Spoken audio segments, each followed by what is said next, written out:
We've agreed you're no longer part of the family, my mom wrote. Don't come to any gatherings. My sister liked the message. I replied, thanks for confirming. I'll cancel all the auto payments. By 12:03 a.m., the phone started ringing.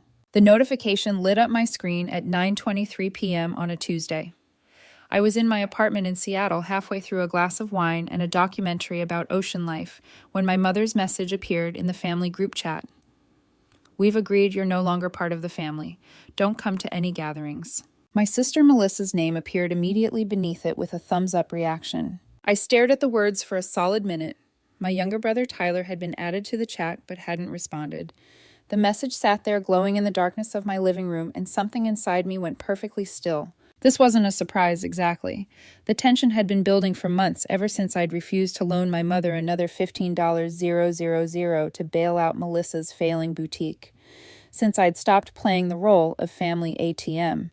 Since I'd started saying no. But seeing it in writing was different. My fingers moved across the keyboard almost automatically. Thanks for confirming. I'll cancel all the auto payments. I hit send and set my phone face down on the coffee table. Then I opened my laptop. The wine glass sat forgotten as I logged into my bank account. Over the next hour and a half, I methodically went through every recurring payment. My mother's mortgage payment auto-drafted from my account on the first of every month for the past 7 years. Canceled. The payment I've been making on Melissa's car lease for 3 years because she couldn't afford it right now. Canceled. Tyler's student loan payment that I'd taken over when he dropped out of college to find himself. Canceled. My father's long-term care facility. That one made me pause. Dad had Alzheimer's. He'd been in a memory care unit in Portland for 4 years. The insurance covered some of it, but the gap was substantial. I'd been paying $3.200 monthly to keep him in the nicer facility, the one with a garden and therapy programs, instead of the state-funded option that smelled like industrial cleaner and defeat. When Dad first got diagnosed 7 years ago, that's when the financial request had started. Mom had cut her hours to care for him at home. I'd stepped in to help with the mortgage. Then came the medical bills. Then the modifications to make the house safer. Then the private care aides. By the time he needed full-time facility care 3 years later, I was already deeply embedded as the family financier. My mother had never directly asked me to pay for the nicer facility. I'd simply started paying after visiting him at the cheaper place and finding him sitting alone in a hallway, confused and calling for my grandmother, who'd been dead for 20 years. My cursor hovered over the payment settings. Dad wouldn't know the difference anymore. He didn't recognize me most days. Last month he called me Susan, his sister's name. The month before he'd gotten angry and demanded to know why I was in his house. I canceled that payment too. There were others. The family cell phone plan I've been covering since my mother claimed she couldn't manage the bills. The streaming services they all used under my subscription. The storage unit where Melissa kept her excess inventory from the boutique. She'd sunk over $40,000 into 11 payments in total. Some small, some significant. By the time I finished, I'd freed up $6,847 per month from my budget. I closed my laptop at 10:51 p.m. and picked up my wine glass. The phone started ringing at 11:58 p.m. My mother's name flashed across the screen. I declined the call and took a sip of wine. It rang again immediately. Declined. A third time. I turned off the ringer and watched it vibrate across the table like a desperate insect. Text messages started flooding in. Mom, what do you mean cancel payments? Mom, Rebecca, call me right now. Mom, this is ridiculous. You can't just... Melissa, are you serious right now? Melissa, you're really going to be this petty. Melissa, Mom's freaking out. You need to fix this. I finished my wine and went to bed. The next morning, I woke to 63 notifications, messages, missed calls, even an email from my mother with the subject line, Urgent Family Emergency. I deleted it without reading and made coffee. While the coffee brewed, I sat at my kitchen counter and actually looked at my bank account for the first time in months without that familiar knot of anxiety in my stomach. The numbers stared back at me, and I did some quick mental math. Without those monthly obligations, I could max out my $401k contributions. I could finally fix the crack in my windshield that I'd been ignoring for 8 months. I could book that pottery class Sarah kept telling me about. The realization was dizzying. I'd been living like a college student in my mid-30s, rationing my own comfort while funding everyone else's lifestyle choices. Melissa drove a newer car than me. My mother's house had been renovated 3 years ago, with granite countertops and hardwood floors, while I still had the builder-grade everything from when I'd moved in. I pulled up my credit card statement from last month. There it was, $89 for my mother's Sam's Club membership, that I'd somehow gotten roped into paying. $54.99 for the premium version of some meditation app Melissa swore she needed for her anxiety but probably used twice. $120 for Tyler's gym membership at an upscale place with a sauna and smoothie bar because he said regular gyms were depressing and he needed to invest in his wellness. I've been paying for a gym membership I didn't use while running on the free trail near my apartment because I couldn't justify $120 a month for myself. The coffee maker beeped. I poured a cup and opened my laptop again, pulling up a spreadsheet I'd started years ago, but abandoned. It listed every loan, every temporary payment, every bailout. The number stretched back 7 years to right after Dad's diagnosis when everything started. $428, $540. That's what I'd given my family over 7 years. Not loaned, given, because none of it had ever been paid back, despite numerous promises. The number was slightly less than the current monthly amount multiplied by 84 months because the payments had started smaller and grown over time as more emergencies appeared. I could have bought a house outright in parts of the country. I could have that sports car I daydreamed about. I could have retired early if I'd invested it properly. Instead, I had a 9-year-old Honda Civic and a 1-bedroom apartment. My phone buzzed with another call from my mother. I watched it ring through, then opened my email and started a new draft. I typed out every single payment I've been making with dates and amounts. I attached the spreadsheet showing the 7-year total. Then I saved it to my drafts folder without sending it. Maybe I'd send it someday. Maybe I wouldn't. But having it documented felt important, like I was validating my own experience for myself. Tyler called while I was getting dressed for work. Unlike the others, I answered his call. Rebecca. His voice was hesitant. What's going on? Did you read the group chat from last night? Yeah. But I didn't think Mom was serious. She seemed pretty serious to me. Melissa certainly thought so, considering she liked the message. A long pause. But you're canceling everything. Even Dad's facility. Tyler, they told me I'm not family. You don't get to excommunicate someone and still expect them to fund your lives. I never said you weren't family. You didn't say I was either. My voice came out harder than I intended. You've been in that chat for 12 hours. Radio silence. I didn't know what to say. There's always something to say when someone's being thrown away. I grabbed my keys. I have to get to work. Rebecca, wait. I hung up. Work was a blur. I'm a senior project manager at a tech company, and we were in the middle of launching a new software platform. My boss, Jennifer, stopped by my desk around 10:00. You look exhausted. Everything okay? Family stuff. Nothing I can't handle, I said. She gave me a knowing look. Jennifer was in her 50s, divorced with 2 adult kids, who called her when they needed something and disappeared otherwise. We bonded over wine at a company retreat, where she described her daughter's wedding, which she paid for entirely, only to not be included in any of the family photos because it would look weird.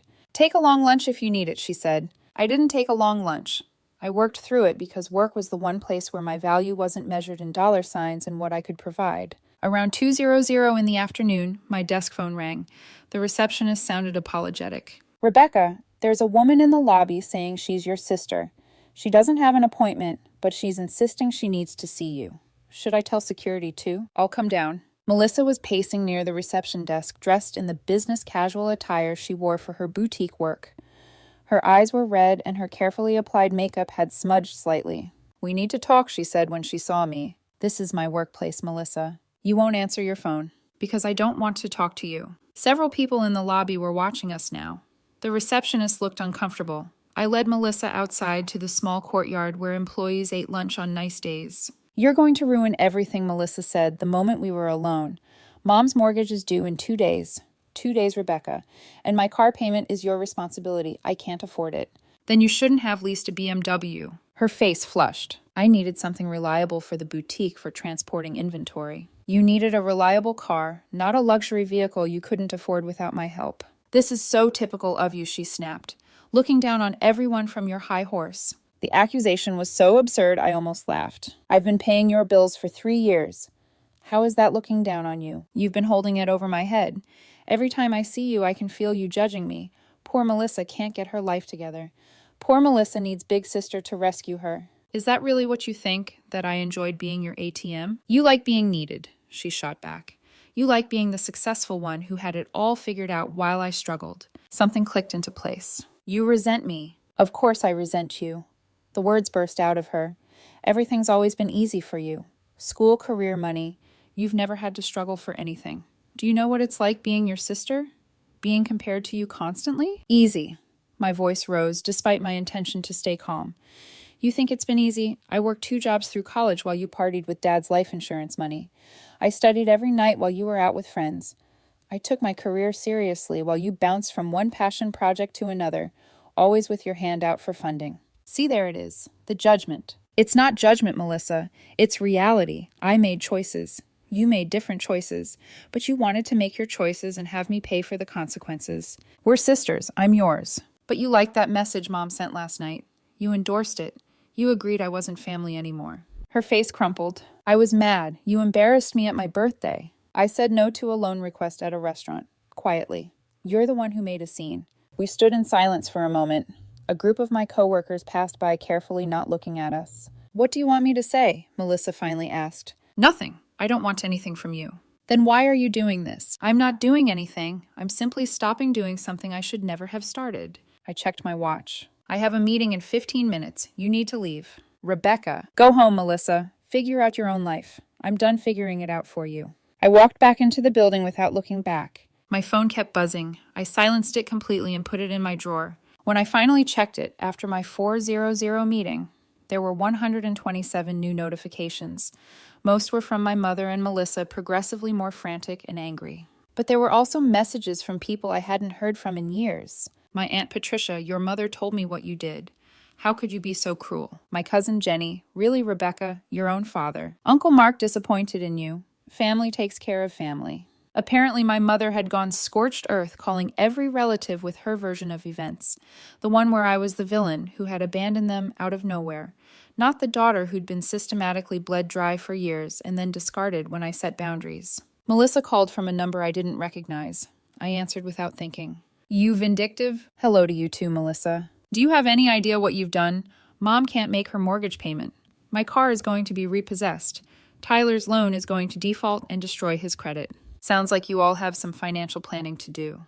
This is insane. You're going to let Dad get kicked out of his facility because your feelings are hurt. My feelings aren't hurt, Melissa. I've been informed I'm no longer family. I'm simply adjusting my financial obligations to reflect that reality. You know she didn't mean it like that. Really? What did she mean then?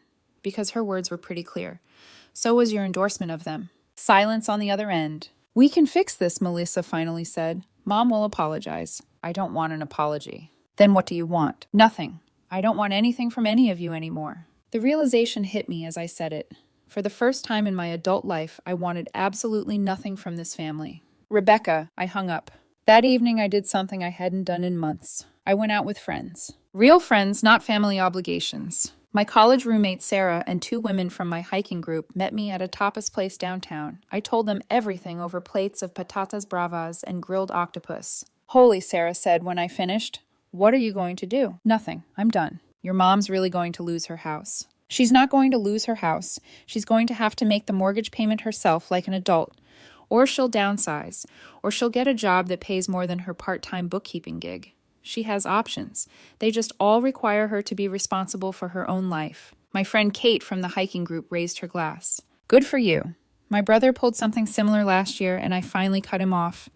Best decision I ever made. We talked until the restaurant started closing about everything except my family. It felt like breathing after being underwater. I got home around 11:00 and found my mother's car in my apartment building's parking lot. She was sitting in the driver's seat scrolling through her phone. When she saw me, she got out and I noticed she'd been crying. We need to talk, she said. There's nothing to talk about. Rebecca, please let me explain. Against my better judgment, I let her into my apartment. She sat on my couch, the same couch she'd sat on dozens of times before, usually when she needed something. Money for a repair, help with a bill, a loan for Melissa's latest venture. My living room had been the setting for countless conversations that always ended with me pulling out my checkbook. I was angry when I sent that message she started. Melissa and I had been talking about how you embarrassed her at her birthday dinner. I embarrassed her by not lending her money. You made a scene. I said no at a restaurant when she asked me to invest in her boutique for the 3rd time. That's not a scene, Mom. That's a boundary. You didn't have to be so harsh about it. I said, no, Melissa, I'm not comfortable with that. She's the one who started crying and calling me selfish in front of everyone. My mother waved her hand dismissively. You know how sensitive she is. The familiar pattern. Melissa's feelings mattered. Melissa's struggles were real and deserving of sympathy. My concerns were harsh. My boundaries were mean. "Why are you really here?" I asked. "The mortgage payment is due in 3 days. I can't cover it on my own." "Then I guess you'll need to figure something out." "Rebecca, I could lose the house." "You're not going to lose the house. You're going to miss one payment, pay a late fee, and then figure out how to make the payment going forward. Sell the boat Dad bought before he got sick. That's been sitting in the driveway for 4 years. Get a roommate. Take on more clients. Adults handle their finances." "You've been enabling me." Her voice rose. "I'm your mother. You're supposed to help family. You told me I wasn't family anymore." I was upset. "And now you're dealing with the consequences of what you said." I stood up. "I've spent 6 years and probably close to $400, 000, being family to all of you. I paid for Melissa's inventory, Tyler's loans, your mortgage, Dad's care, your car insurance, the vacation to Mexico, for Melissa's 30th birthday, Tyler's apartment, deposit the new roof on your house, and you know what I got in return." She stared at me. Expectations, demands, and the assumption that my bank account was a family resource. When I started saying no, I became the problem, the selfish one, the one who didn't care about family. "That's not fair." "What's not fair is that I've been working 70-hour weeks to afford a lifestyle I don't even get to enjoy because I'm too busy funding everyone else's. I haven't taken a real vacation in 3 years. I'm driving a 9-year-old car because I couldn't justify upgrading when Melissa needed help with her lease. I turned down a trip to Japan with Sarah because Tyler needed his student loan covered. Nobody asked you to do all that." The words hit like a slap. "You're right. Nobody asked, but everyone expected." She stood up, grabbing her purse. "Fine, if that's how you feel, then I guess we really aren't family." "I guess not." She left, and I locked the door behind her. The next few days were surreal. The phone calls and messages slowed down when everyone realized I wasn't responding. Tyler sent one more text. "I'm sorry for not speaking up. For what it's worth, I never wanted this." I didn't respond to that either. Dad's facility called on Thursday. The administrator, a kind woman named Margaret, asked if I wanted to discuss payment arrangements. "Has anyone else called about my father's account?" I asked. "No, ma'am." "Then I'll make you a deal. I'll cover this month's gap payment, while the family makes other arrangements. After that, whatever insurance covers is what he gets." "I understand. Would you like me to contact your mother about the account?" "Please do." I made one final payment.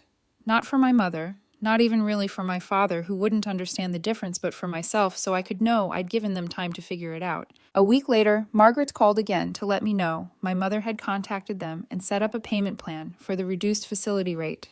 Dad would be moved to a different wing, but he'd stay at Brookside. It was something. The weeks that followed were the quietest of my adult life. My phone barely rang.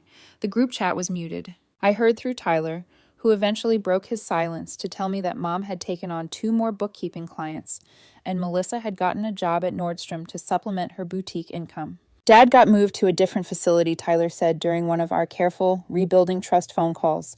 "It's not as nice, but it's clean. Mom and Melissa visit him twice a week now." They'd never visited regularly before. I'd been the one making the 2-hour drive to Portland every other weekend. "How's Mom's house situation?" She listed the boat, and she's talking about renting out the spare bedroom. Good for her. Tyler was quiet for a moment. "I got a job, a real one. I'm going to start covering my own loans." That's great, Tyler. "I'm sorry I didn't say something in the chat that night. I should have." "Yeah, you should have." I was scared of Mom getting mad at me too. At least he was honest about it. The silence in my life was strange at first. I'd been so used to the constant demands, the emergency phone calls, the group chat notifications about who needed what. Without all that noise, I had to figure out what I actually wanted to do with my time and money. I started small. Got the windshield fixed, bought myself nice coffee beans instead of the cheap stuff, replaced my worn-out running shoes without calculating whether I could afford it after everyone else's needs. Then I got bolder. I booked a massage at a spa, not for a special occasion, just because. I upgraded my phone, which I'd been putting off for 2 years because Tyler needed help with his rent deposit. I bought concert tickets to see a band I loved, even though they were expensive. Each purchase felt simultaneously liberating and guilt-inducing. There was a voice in my head sounding suspiciously like my mother asking if I really needed these things, if I was being selfish, if I was forgetting my responsibilities. But they weren't my responsibilities anymore. They never should have been. Jennifer noticed the changes at work. "You got your hair done," she said one morning, nodding at my fresh highlights. "Yeah, felt like time for a change." "It looks great. You look great, actually. Lighter." She was right. I felt like I'd been carrying a backpack full of rocks for years, and someone had finally cut the straps. The relief was almost physical. One Saturday afternoon, I was at Target buying groceries when I ran into my cousin Jenny, the one who texted me about how cruel I was being to my own father. She saw me and her expression flickered with uncertainty. I could see her debating whether to pretend she hadn't noticed me. I decided to make it easy for her. "Hi, Jenny." "Oh, Rebecca. Hi." She glanced at her cart like it might offer an escape route. "How are you?" "I'm good. You?" "Fine. Good." An awkward pause. "Look about that text I sent," she said finally. "Don't worry about it." "No, I should explain. Your mom called me, and she was really upset, and she made it sound like you just abandoned everyone out of nowhere. And you believed her without asking me about it." Her face reddened. "I should have. I'm sorry. Tyler told me what really happened, what had been happening for years. It's fine." "It's not, though. I just assumed." She trailed off. "I guess I always thought you had it so easy. Good job. Good money. I didn't realize you were basically supporting 3 other adults." The assumption that I had it easy. I'd heard that so many times from so many people, as if success was something that just happened to lucky people, rather than something built through choices and work and sacrifice. "I should get going," I said. "Frozen stuff, right?" "Yeah." She hesitated. "Maybe we could get coffee sometime. Actually catch up." Maybe I said non-committal. I didn't give her my number. Maybe that made me petty. But I'd learned that not everyone deserved access to my life, even family. Thanksgiving came. I'd been officially uninvited, obviously, so I volunteered at a community kitchen downtown. I served mashed potatoes and turkey to 300 people and ate my own dinner at the volunteer table with a retired teacher named Dorothy and a graduate student named Marcus, who was spending the holiday away from his own complicated family. Christmas was harder. I'd always loved Christmas, but I put up a small tree in my apartment, invited Sarah over for dinner, and we watched movies and drank too much eggnog. My mother sent a card. Just a card, no letter, with a generic season's greetings message and her signature. Nothing from Melissa. Tyler sent a present, a nice scarf from a boutique downtown with a note that said, "Thank you for not giving up on me completely." The new year came quietly. In January, something unexpected happened. My Aunt Patricia called. "I need to apologize," she said without preamble. "Okay." "Your mother told us you'd abandoned the family, that you'd cut everyone off out of spite. But Tyler told me what really happened, what had been happening. I talked to your uncle, and we went through some old photos, some conversations, and we realized something." "What's that?" "You've been holding this family together financially for years, and we never noticed. We never asked. And when Linda told us you were the bad guy, we just believed her." I didn't know what to say. "I'm sorry, Rebecca, for judging you without knowing the full story, for not being someone you could talk to before it got this bad." "Thank you," I managed. "Are you doing okay?" "Honestly, I am better than I've been in years." We talked for an hour. She told me about her own struggles with family boundaries, how her son had lived with her until he was 34 and never paid rent, how she finally had to make him leave. We weren't close, but it was the most honest conversation I'd ever had with anyone in my extended family. February brought a promotion at work. Senior Director of Project Management with a substantial raise and a corner office.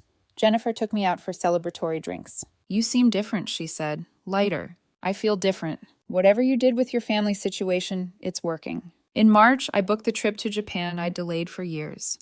3 weeks of temples and gardens and trains and the kind of peace that comes from being anonymous in a foreign country. Tyler met me for coffee before I left. "Mom asks about you sometimes," he said. "That's nice. She won't admit she was wrong. Neither will Melissa." "I don't need them to." "Doesn't it bother you?" I thought about it. 6 months ago, it would have destroyed me. The idea that my mother couldn't acknowledge what she'd done, that Melissa remained convinced she was the victim. "No," I said and meant it. Their inability to see their part in this isn't my problem to fix. I spent years trying to earn their appreciation, their respect, their basic consideration. I'm done performing for an audience that will never applaud. Tyler smiled sadly. "You're better off. We both are. You're actually taking responsibility for your life now, because I had to, because you weren't there to catch me anymore." He stirred his coffee. I'm grateful, even though it sucked at the time. We talked about his job, his slowly improving finances, the woman he'd started dating. He seemed more grown up than I'd ever seen him. Sometimes people need to fall to learn they can stand up on their own. I left for Japan the next day. The trip was everything I'd hoped for. I hiked through bamboo forests in Kyoto, watched cherry blossoms in Tokyo soaked in onsen in the mountains. I ate incredible food, took hundreds of photos, and didn't check my family group chat once. On my last day in Tokyo, sitting in a small cafe near my hotel, my phone buzzed with a message from a number I didn't recognize. This is Margaret from Brookside Memory Care. I wanted to let you know your father passed away peacefully this morning. Your mother has been notified. I'm very sorry for your loss. I stared at the message for a long time. The funeral was scheduled for a week and a half after my return, giving me time to get over the jet lag and my mother time to make arrangements. My mother sent me the details through Tyler, not directly. You're welcome to come if you want. The message said as if my attendance at my own father's funeral was a generous allowance. I went. The service was small, held at the same church where my parents had married 38 years earlier. I sat in the back. My mother and Melissa sat in the front row with Tyler between them. Various aunts, uncles, and cousins filled the other pews. My father had been a good man before the Alzheimer's took him. A high school math teacher who did crossword puzzles every morning and built birdhouses in his garage. He taught me to ride a bike and to balance a checkbook. He'd been the one to encourage me to study engineering in college, even when my mother worried it wasn't feminine enough. The disease had stolen him slowly then, all at once. By the end, there was nothing left of the man who'd raised me. I cried during the service, but quietly. When it ended, I stood to leave. Rebecca. My mother stood a few feet away, aged in the 6 months since I'd last seen her. Smaller somehow. Thank you for coming, she said stiffly. He was my father. Yes. We stood in awkward silence. The facility said you paid for March, she finally said. You didn't have to do that. I know. Why did you? Because I'm a good person, Mom. I always have been, whether you chose to see it or not. Melissa appeared at my mother's elbow. We're doing a reception at Mom's house. I won't be attending. Of course you won't, Melissa said bitterly. I looked at my sister. Really looked at her. She'd been my best friend once when we were kids. We'd shared a room and secrets and dreams. Somewhere along the way, she decided I existed to serve as her safety net, and I'd let her believe it. I loved you both, I said. I still do in whatever way I'm capable of now. But I don't like you very much, and I don't trust you at all. Dad's gone, and I'm sorry for that. He deserved better than what this disease did to him. But I'm not coming to the reception, because I'm not interested in pretending we're something we're not. I walked away before either of them could respond. Tyler caught up with me in the parking lot. Are you okay? I will be. He hugged me and I let him. I'm going to the reception, because I should, he said. But can we get dinner next week? Yeah, we can do that. Grief is a strange thing. I mourned my father, but I'd been mourning him for years, watching him disappear into confusion and fog. The man I lost had been gone long before his heart stopped beating. What surprised me was the additional grief I felt for my family, for the relationships that could have been, but never were, for the mother who might have chosen connection over control, for the sister who might have seen me as more than a resource.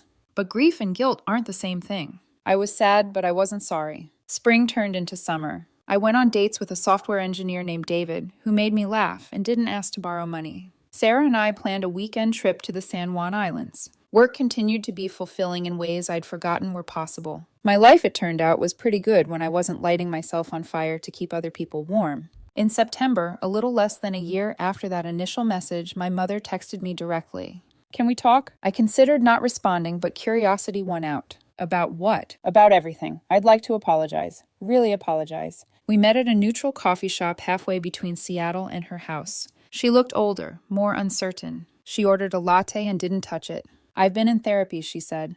Tyler suggested it. Well, insisted on it, actually. Good. My therapist helped me understand some things about how I relied on you, how I treated you. She twisted her napkin. You were always so capable, so independent. It was easy to lean on you because you never complained. You just handled things. Until I couldn't anymore. Until you shouldn't have had to, she corrected. That message I sent telling you that you weren't family was cruel. It was manipulative.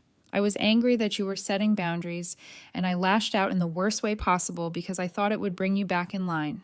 The honesty was unexpected. And when it backfired, she continued, I panicked. Then I got defensive. Then I convinced myself I was the victim in the situation because that was easier than admitting I'd been using you. Using me? Yes, she met my eyes. I used you for years. I treated you like a bank account with emotions. And when you closed that account, I tried to punish you for it. The words hung in the air between us. I can't undo what I did, she said. I can't give back the years of taking advantage of your generosity, but I want you to know that I see it now. I understand what I did to you, and I'm sorry. I sat with that for a moment. What about Melissa? Melissa is... Mom sighed. Melissa is still working through some things. She's not ready to admit her part in this yet. Then we have nothing to talk about. Rebecca. Mom, I appreciate the apology. I really do. and I'm glad you're in therapy. But an apology doesn't fix this. It doesn't rebuild trust. And it doesn't change the fundamental dynamic that I was expected to fund everyone's lives while receiving nothing but demands in return. What would it take for us to have a relationship again? I don't know if that's possible, but you'll think about it. I looked at the woman who'd raised me, who taught me to cook and to stand up for myself and to work hard, who'd also taught me unintentionally that my value was purely transactional. I'll think about it, I finally said. We didn't hug when we left, but we didn't part in anger either. That conversation didn't fix everything. It didn't even fix much. But it was a start, maybe. Or closure. I wasn't entirely sure which. Tyler and I had dinner every few weeks. He brought his girlfriend Kelly to meet me in September, and she was smart and funny and didn't seem to need rescuing. They moved in together in October, splitting rent and bills like adults. David became my boyfriend officially in November. We spent Thanksgiving together cooking an elaborate meal in his apartment that was probably too ambitious, but turned out surprisingly well. Christmas came again. My mother sent another card this time with a longer note. Tyler and Kelly invited me to their place for dinner. I went, and it was nice, normal. Melissa sent a text on Christmas Eve. "Merry Christmas," I responded. "Merry Christmas to you, too." It wasn't much, but it was something. The year ended quietly. I sat on my balcony on New Year's Eve, wrapped in a blanket, watching fireworks explode over the Seattle skyline. My phone buzzed with messages from friends, from Tyler, from David. One message stood out. From my mother. "I'm proud of you. I should have said that more." I didn't respond immediately, but later after midnight I sent back, "Thank you." 2 years have passed since that message disowned me from my family. 2 years since I canceled those payments and reclaimed my life. My mother and I have coffee once a month. We talk about surface things mostly, though occasionally we venture deeper. She's never asked me for money again. Tyler is thriving. He got promoted and is talking about going back to school part-time. He paid off his student loans 6 months ago on his own. Melissa and I exchange occasional texts. Brief. Polite. We're not close. We may never be again, but we're not enemies either. Her boutique finally closed last year, and she's working full-time in retail management now. She seems happier, actually, without the stress of trying to be an entrepreneur. The trust is gone, probably forever. The easy assumption that family means unconditional support, no matter the cost, has been permanently shattered. But in its place is something more honest, more real. I've learned that love without respect is just obligation wearing a mask. That generosity without boundaries is just enabling. That sometimes the most loving thing you can do for yourself and others is to let them face the consequences of their choices. My life is mine now. My money is mine. My time is mine. I give when I want to, not when I'm expected to. I've traveled to 6 countries. I have a partner who values me for who I am, not what I can provide. I have friendships that aren't transactional. And sometimes late at night, I think about that message. We've agreed you're no longer part of the family. It was meant to hurt me, to control me, to bring me to heel. Instead, it freed me. Best thing they ever did for me.